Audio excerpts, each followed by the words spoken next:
Terminamos a primeira rodada do Mundial de Clubes, 16 jogos, finalizaram o primeiro termômetro do que foi essa pancadaria, do que foi essa competição entre todos os continentes. Essa é a minha análise da primeira rodada do Super Mundial.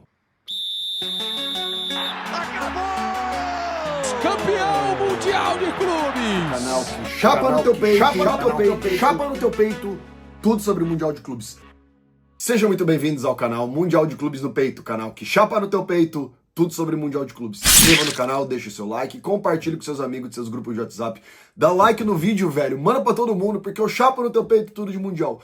Eu acompanho o Mundial de Clube há mais de 30 anos, enquanto eu tava falando de Mundial nos últimos 2, 3 anos, ninguém tava falando, agora tá todo mundo falando, né? Por que será? Então, brincadeiras à parte, se inscreve aí no canal e vamos dar uma rodada aí no que aconteceu ontem nos jogos e a minha análise da primeira rodada. Primeiramente, nós tivemos Manchester City e Wydad Casablanca, né? Conforme havia previsto, o Manchester City realmente ele ganhou. O Manchester City ele veio com um time misto, tá? Ele não veio com um time titular, apesar de ter entrado outros nomes ali no segundo tempo, como Haaland, etc., que daí tornaram aí o Manchester City mais próximo do que é a matriz, do que é o time titular do Manchester City, tá?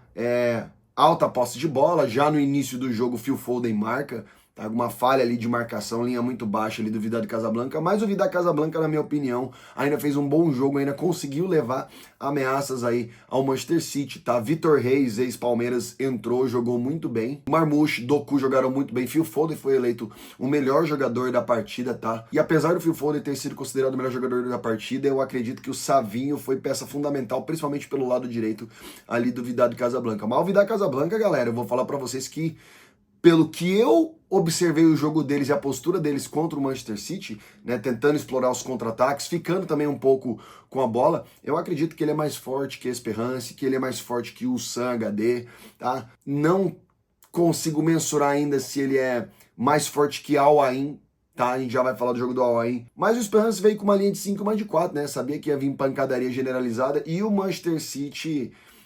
o Pep Guardiola, eu percebi que já no início do jogo, mesmo com 1 a 0, ele ficou bem irritado. Eu acho que ele esperava uma goleada e não foi bem assim, né? Eu já percebi que dos piores times aqui do Super Mundial, realmente os times não são bestas. Os times eles entram pra jogar. E não tá tendo jogo morno, galera, nesse Super Mundial. É só jogaço, tá? Mas dê uma olhada aí, a barra de saturação deu muito Manchester City ali, próximo ali do segundo tempo, um pouco ali, o Mailula começou a dar um pouco de trabalho aí pra zaga do City, tá? O City teve um expulso, foi o scanner do primeiro jogo, o City não convence um time fraco como o Wydad Casablanca próximo, né? Wydad, quando eu falo dentro do espectro do Mundial, eu acredito que o Manchester City dava pra se provar mais, mas a gente também tem a questão de temperatura, de adaptação. Então, assim, o City fez um bom, não convenceu ainda, não foi aquele jogo massacrante, mas tá de parabéns. E o jogo da rodada, né, galera? Já o segundo jogo da rodada foi Real Madrid Al Hilal. Galera, Real Madrid treinador novo, temperatura alta, né? Mbappé não jogou, Mbappé parece que teve uma febre, então também desguarneceu. O Real Madrid veio com o Gonzalo Garcia já no ataque, mas jogou com o Rodrigo e Vini Júnior também no ataque, né? Tchouaméni, Valverde e Bellingham, você quer um time mais titular no meio-campo do que esse do Real Madrid? Impossível. E aí, Asensio, Hülsen, Fran Garcia e a estreia do Arnold como lateral direito e Courtois no gol, tá? Analisando o Real Madrid, né? Vini Júnior e Rodrigo totalmente abertos, diferente do que o Ancelotti trabalhava com eles ali, atacando pelo centro, tá? Percebi um Real Madrid dominado no primeiro tempo, por incrível que pareça, meus amigos. Basicamente, a formação do Al Hilal foi a formação que perdeu pro Kawasaki Frontale na Champions Asiática, tá? Só pra gente começar a ter um termômetro aí do que os outros continentes estão oferecendo, né? Eu imaginava que seria o Ahly e Al Hilal, como eu falei em outros episódios, a final da Champions Asiática. Mas esse time do Al Hilal, se você for ver ele no papel, né? Eles são a prateleira B da Europa que foram convocados para jogar na Ásia, né? O goleiro Bono pegou muito, né? Koulibaly, pra mim, o melhor jogador do Al Hilal, assim, ó, disparado. Não tinha bola na área que o Real Madrid lançava, que o Koulibaly não conseguia tirar dentro da zaga do Al Hilal, tá? Rubem Neves, galera, Rubem Neves, esse cara, né, participou da Copa de 2002 por Portugal, esse português joga muito, jogou muito bem no jogo. O Salem Al-Dawsari, galera, é um dos poucos sauditas aí do time que, na verdade, pra mim é um dos melhores jogadores e, como eu falei aqui no episódio aqui da maratona dos 32 times do Super Mundial, esse cara, ele tem uma estrela mesmo, ele joga muito bem, ele propõe o jogo, ele dribla. Mijatovic Savic também, medalhão. Aí Malcom e Marcos Leonardo. Marcos Leonardo entrou muito bem. O Al Hilal no primeiro tempo ele dominou o Real Madrid. Quando eu falo dominou, não que o Real Madrid não ofereceu perigo, porque o Real Madrid oferecia, mas todos paravam na intermediária ou na cabeça da área por cima do Al Hilal. O Real Madrid não conseguia efetivar o seu ataque. O Al Hilal sabia ficar muito bem com a bola, triangulava muito bem. Marcos Leonardo com o Savic, com o Malcom ali na frente e Salem Al-Dawsari. Eles conseguiam realmente assim explorar todos os cantos do time do Real Madrid. O Real Madrid ele veio com esse 4-3-3 bem tradicional, tá? Às vezes é um teste que o Xabi Alonso tá fazendo aí nesse Mundial. Não sei se deva ser a mesma tática que ele vai continuar. Mas primeiro tempo só deu ao Al Hilal. E aí, né? Um contra-ataque do Real Madrid, explorando que o Al Hilal começou a pressionar bastante, empurrar bastante eles. A gente sabe que o Real Madrid é um time de transições muito rápidas, isso daí já foi mostrado na Champions League, já foi mostrado, né, em outras competições, coisas que o Barcelona conseguia anular aí no espanhol, por isso foi campeão. Mais uma transição muito rápida, o Rodrigo, né, outro moleque que tem estrela, cruza pra área, e aí o Gonzalo Garcia, meu amigo, ele chuta, mas bate no pé dele e meio que a bola sai mascada, mas faz o gol, um gol meio feio, né? Então não tava convencendo, tá? Não estava convencendo. E aí no final do primeiro tempo o Al Hilal ganha um pênalti besta. E aí no final do primeiro tempo, cara, Marcos Leonardo sofre pênalti, ele tenta dentro da intermediária puxar pro meio, o Real Madrid marca o pênalti, e aí Rubem Neves vai e converte. Cara, determinou o primeiro tempo, eu falei, realmente, o Super Mundial, cara, tá oferecendo muito mais novidades do que eu imaginava. O Real Madrid voltou no segundo tempo, propondo mais o jogo, explorando mais o contra-ataque. O Bellingham, quando tá mal, o Real Madrid parece que cai totalmente de nível. O Bellingham não tava muito bem. E aí depois começou a pancadaria generalizada tanto pros dois lados. E o Real Madrid ainda tem um pênalti no final, ainda defendido pelo Bono, meu amigo. Cara, esse pênalti defendido pelo Bono, cara, é um...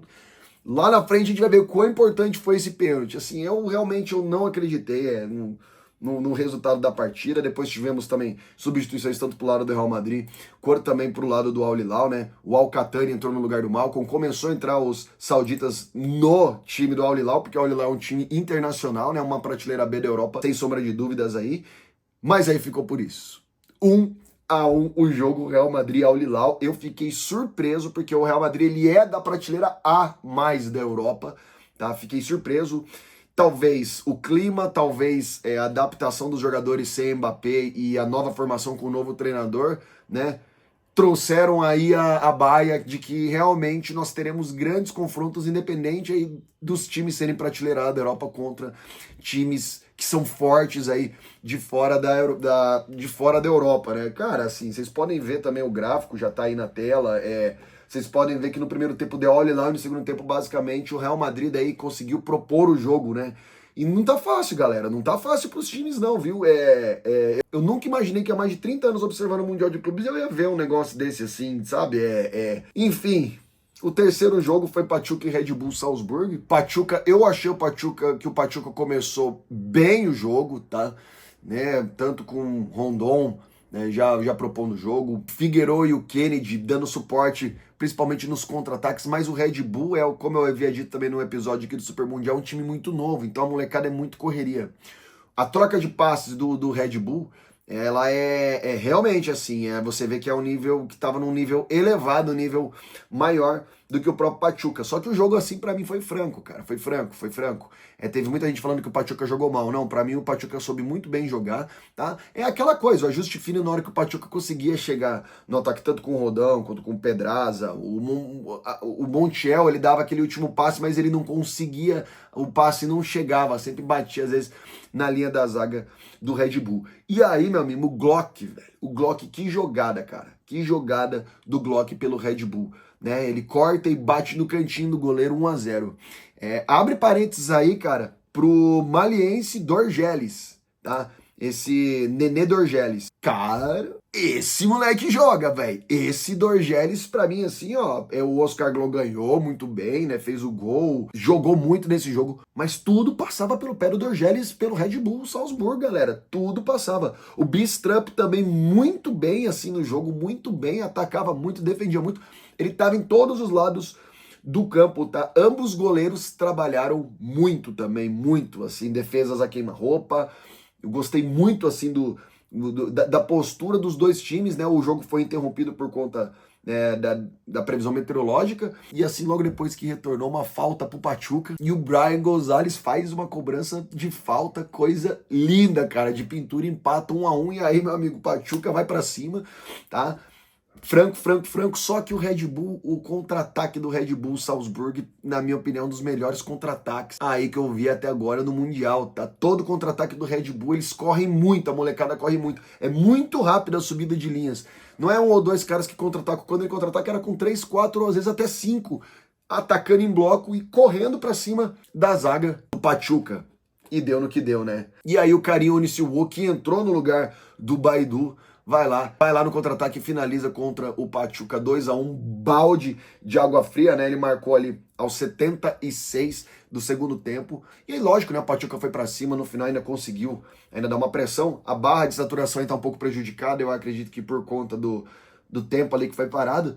Mas no final ainda o Pachuca pressionou, mas não conseguiu ganhar. E o último jogo, ao Al Ain Juventus, né? O que eu tenho pra dizer? Inclusive eu tava conversando com um amigo meu, pô, o Juventus mete 5-0, meu amigo, no Al Ain, assim, e propondo um jogo num ritmo maior do que Chelsea, num ritmo maior do que Dortmund, num ritmo maior do que Porto, num ritmo maior do que Manchester City, num ritmo maior do que Real Madrid. A Juve entrou pra ganhar, cara. A Juve entrou pra ganhar. Tem muito jogador que tá se estabelecendo ainda na Juve, mas assim, cara, o que esse Francisco Conceição, Muani, Thuram jogou muito. Cara, assim, não tem, cara. Esse 3-4-3 aí da Juve aí deu um nó no Al Ain. O Al Ain jogou com uma linha de 5. O Labá ainda jogou também. Achei que deu bastante proposição. O Rahimi, o Al Ain tentava enfiar a bola pro Rahimi, tentava ali, porque ele é o cara do jogo, mas não deu jeito, cara. Assim, a Juve já abre 4 no primeiro tempo, tá com gol de cabeça, com gol de enfiada, gol de bola trabalhada, alta intensidade, alta marcação das linhas. Se você vê que os moleques eles estavam com vontade, assim, ó. A Juve tava com vontade. E eu observando o comportamento da Juve na Liga Italiana e na Champions League, observando contra o Al Ain, né? Eu sei que é difícil de mensurar porque o Al Ain realmente perdeu pro Al Ahly aí na última Intercontinental, né? E principalmente porque o Al Ain ele não tá liderando o campeonato dos Emirados Árabes, né? Eles ainda estão vendo das glórias aí da última Champions Asiática que ganharam. Mas mesmo assim, cara, a Juve ela botou o ritmo do jogo. O Al Ain teve chance, principalmente no início ali do segundo tempo, em que o treinador do Al Ain tirou essa linha de 5, começou a marcar com uma linha de 4, botando o lateral para dar apoio para esse ataque, para subir, pelo menos para reduzir aí a diferença, o saldo de gols, mas não teve jeito, cara. A Juve passeou. E analisando o grupo, né, que o Manchester City faz 2 no Vida Casablanca, a Juve 5 no Al Ain, dá para ver que a Juve entrou melhor, tá? Nesse grupo, entrou com uma concentração maior, e realmente a Juve vai lá, faz 5 e é líder do grupo, isolada, galera. O que falar agora? Qual que é o resumo, então, assim, da primeira rodada? Caíram a ficha dos europeus agora de que se eles marcarem nesse torneio, eles vão rodar. Eles vão rodar, né? Haja visto o Porto, haja visto o Borussia Dortmund, uma experiência que passou, haja visto o Benfica, que quase perdeu pro Boca Juniors, haja visto a Internazionale de Milão, que mesmo chegando numa final da Champions foi lá e tomou sufoco do Monterrey, tá mesmo dominando o jogo, quase perdeu. Haja visto o Real Madrid contra o Al Hilal. Então a gente tá vendo que os melhores times de fora da Europa estão se mostrando muito competitivos aqui. E principalmente porque o futebol brasileiro, e eu vejo o sul-americano, ele mudou muito esse conceito da marcação meio-campo, né? Essa marcação dessa pressão já na saída, bem modelo europeu, tá mostrando que a gente está sendo competitivo. E de todos os jogos que a gente teve, a única interrogação que eu tenho em relação ao Atlético de Madrid, em relação de perfil de time da Europa, porque o Atlético de Madrid pega o PSG. Já em relação aos outros times, a gente já tem um scanner, né? Por exemplo, o Real Madrid, eu não sei se o Mbappé ainda joga o próximo jogo, apesar de serem jogos mais acessíveis, mas é Red Bull e Pachuca, meu amigo. Né? Manchester City na última pega a Juve, entendeu? O grupo do Manchester City e da Juve eu acho que é o mais tranquilo. Agora, se você observar, por exemplo, o grupo C, por exemplo, se o Boca Juniors conseguir um empate contra o Bayern de Munique nessa segunda rodada, vai complicar o lado do Benfica, porque o Benfica vai pegar o Bayern depois. O Los Angeles FC conseguiu jogar à altura do Chelsea. Então, Chelsea vai ter que aumentar esse ritmo contra o Flamengo, porque se jogar o que jogou contra o Los Angeles, vai perder pro Flamengo. Então mostrou essa primeira rodada, galera, que as novidades que eu sempre falei de Super Mundial, elas estão aqui à mesa, elas estão colocadas à mesa, meu amigo. Quanto que você imagina que o Boca ia abrir 2-0 com o Benfica, que o Monterrey ia abrir 1-0 em cima da Internacional de Milão, meu amigo, que o Al Hilal ia empatar com o Real Madrid. O Al Hilal fez a final do último Mundial de 2022, ficou 5-3. É bom os europeus começarem a encarar 100%, com 100% de seriedade, senão vai começar a ficar feio. E o scanner que eu tenho, além de tudo isso, é que a rivalidade, galera, a rivalidade entre os clubes europeus e os clubes do resto do mundo, elas começaram a se aflorar. Algo que estava distante só com aquelas competições do final do ano, meu amigo, acabou, velho. A cada 4 anos, tendo uma Copa dessa, esses confrontos vão realimentar o futebol internacional e que vão acabar se encontrando esporadicamente aos finais de ano. Então eu notei a imprensa internacional elogiando muito o Palmeiras, elogiando muito o Flamengo, muito o Fluminense, elogiando mesmo, no sentido do quê? Que se os times não entrarem com 100% contra esses nossos times, eles vão rodar e eles têm chance de chegar numas quartas, numa semifinal. Eu vou falar pra vocês, aquela minha previsão de 2 times na quarta de final e um time de fora da Europa na semifinal, ela nunca foi tão real quanto depois desse scanner da primeira rodada. Ainda bem, né? E realmente, isso daí nunca foi tanto verdade, né? Tanto verdade. Essa primeira rodada ela mostrou. E essa rivalidade que está posta aí entre todos os times vai pegar fogo nessa segunda rodada, porque caiu a ficha agora, galera. Caiu a ficha dos europeus agora. Tipo assim, galera, vamos jogar. Então, a partir agora dessa segunda rodada, eu acho que os europeus eles vão entrar com muito mais sede no pote. Então, Chelsea, que vai pegar um Flamengo, Real Madrid, que vai pegar um Pachuca, Internacional de Milão, esses clubes que não se deram muito bem na primeira rodada, Porto, esses clubes, o Porto entrou com 100%, eu não tenho dúvida, mas eles, os que jogaram com um pouco de freio de mão puxado, rapaz, se preparem, tá? Se preparem. Real Madrid ainda não perdeu no Mundial, né? Conseguiu manter a invencibilidade aí, né? Mas não ganhou também, tá? E será que se fosse para prorrogação ia aguentar? Tenho minhas dúvidas. Então são coisas assim, né? Bayern tá defendendo a invencibilidade dele aí nos mundiais, assim como o Real Madrid, tá? Internacional de Milão também ainda não perdeu em mundial, mas e aí, como é que vai ser a próxima rodada? Apesar do River Plate ter apresentado um futebol abaixo do que eu esperava, mas galera, as coisas estão postas à mesa. O Ural Reds, por exemplo, não é um time besta. O Ural Reds pode muito bem fechar a casinha e deixar, por exemplo, complicar a vida da Internacional ou do Monterrey nesse grupo. De todos os 8 grupos, eu acho que ao final dessa rodada, para mim, o melhor time, assim, o que mostrou o melhor futebol, que propôs mais jogo e que realmente mostrou aí nessa diferença foi a Juventus. E o pior time de todos, para mim, dá uma boa briga. Eu acredito que seja o Ulsan HD, logo após ali também, seguido talvez do Esperance, tá? Eu ainda acredito que o Al Ain seja melhor. E dos times brasileiros, sem sombra de dúvida, o Fluminense foi o melhor. E logo abaixo do Fluminense, apesar do Fluminense não ter ganhado, eu acredito que Palmeiras e Flamengo estão ali empatados. Eu já visto que Palmeiras atacou muito mais, teve muito mais chances, mas não fez o gol. Mas o Flamengo atacou menos, mas chegou lá e fez. O Botafogo vai e ganha, mas tomou um aperto aí do Seattle já, então assim tem que tomar cuidado. E hoje começa a pancadaria generalizada, né? Hoje nós vamos ter o grupo A e B. Nós temos Palmeiras contra o Al-Ahly. Meu Deus do céu, cara. Palmeiras tem que ganhar, tá? E o Porto tem que ganhar do Inter Miami, para os dois realmente aí se colocarem como líderes do grupo A. E no grupo B, meu amigo, hoje o Botafogo, vamos ser sinceros, galera, 0x0 é 10x0, tá? Se o Botafogo conseguir um empate contra o PSG, eu vou ficar muito impressionado. Seattle Sounders, eu acredito que pode oferecer perigo pro Atlético de Madrid. Eu acredito que o Atlético de Madrid tem mais futebol pra ganhar do Seattle Sounders, porque o ajuste fino do Seattle Sounders eles não têm. Mas eles têm um bom goleiro, é um time bem organizado, a nível do Los Angeles FC. Então cuidado pro Atlético de Madrid, viu? Acredito que seja isso, galera.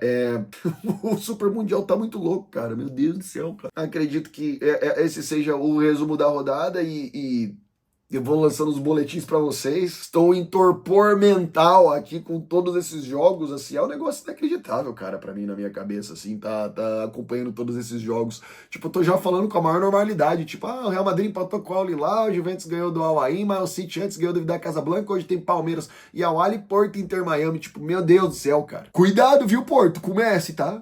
Cuidado! Galera, vamos lá. Mais uma vez, obrigado aí pela confiança do meu trabalho. Se você chegou agora no meu canal, se inscreve. Esse canal aqui, ele é mais um durante o Mundial, porque todos os canais, toda a imprensa esportiva, todo mundo fala de Mundial aqui. Só que quando acabar o Mundial, meu amigo, esse é o único canal que vai continuar falando de Mundial. Então dá uma força pra gente, é um canal exclusivo só de Mundial de Clube. Então vai lá, velho, se inscreve no canal, deixa seu like, compartilha com seus amigos, com seus grupos de WhatsApp.